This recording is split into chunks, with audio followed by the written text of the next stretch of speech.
sleepy Bikini Bottom.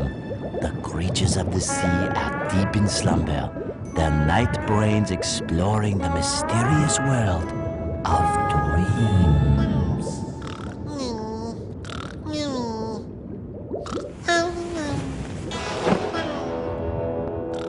Our good friend Mohammed from Qatar just sent us a whole freaking box of awesome games, and he also sent us this. This is SpongeBob SquarePants, Creature from the Krusty Krab.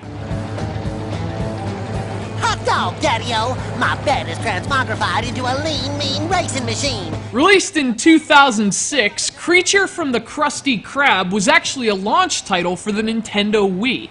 So I guess if you weren't into Wii Sports, Twilight Princess, Excite Truck, Trauma Center, or any of the other good games it launched with, well, SpongeBob was there to provide a nice, wholesome, and genuinely forgettable experience.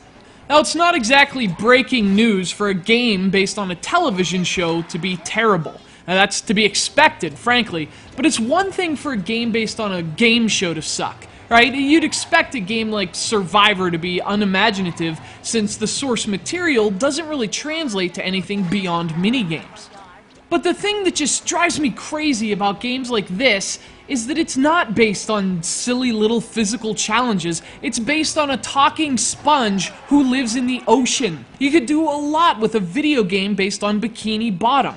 The characters, the humor, the style, it could all work really well in this medium.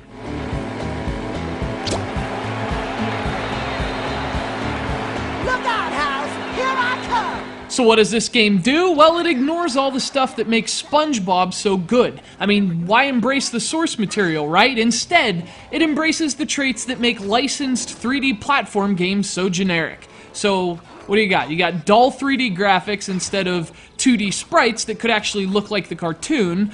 You got dull missions instead of funny writing. And you have a game so boring you'll forget about it before you even turn off the console. For those keeping score at home, that's ugly, dull, and forgettable. Three things that couldn't be less applicable to SpongeBob SquarePants. I don't know, SpongeBob. That sounded like a compliment to me. Yeah, it was, Patrick. It's just too bad your game sucks.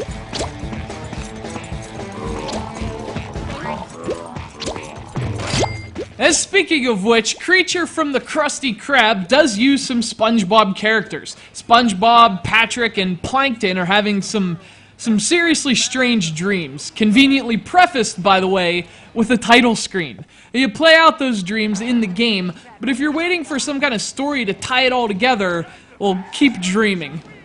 But you know, I don't want a coherent story from a SpongeBob game. All I want is a premise, and at least the game tries to provide a good one. The problem with Creature from the Krusty Krab is everything else, starting with its presentation. This game takes a lot of liberties with the license, and usually, unless it's fueled by an ambitious concept, that's a bad idea. And this game misses all the charm that makes SpongeBob a good cartoon, instead becoming a caricature of the show rather than a faithful adaptation.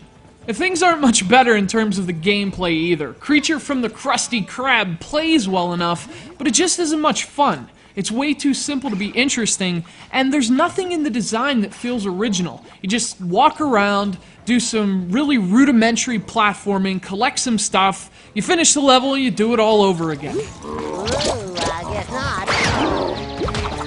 Listen, I'm not expecting a SpongeBob game to be as polished and inspired as a game like Super Mario Galaxy or anything, but given the potential, it'd be really nice to see something that isn't as relentlessly dull as Creature from the Krusty Krab.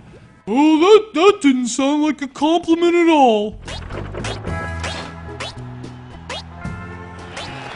My license, it's so shiny and so, whoa, look at that handsome sponge.